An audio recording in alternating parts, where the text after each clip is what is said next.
এক দার্শনিক নৌকায় চড়ে নদী পার হচ্ছে।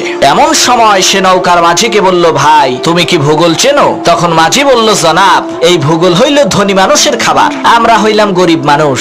ভূগোলের মতো এত দামি জিনিস খাওয়া তো দূরের কথা, জীবনে ভূগোল চোখেও দেখি নাই। মাঝির এই কথা শুনে সেই দার্শনিক বলল, বেটা বেকুব, ভূগোল কি খায় নাকি? তুমি এখনো ভূগোল চেনো না? তোমার তো জীবনের 6 আনাই শেষ।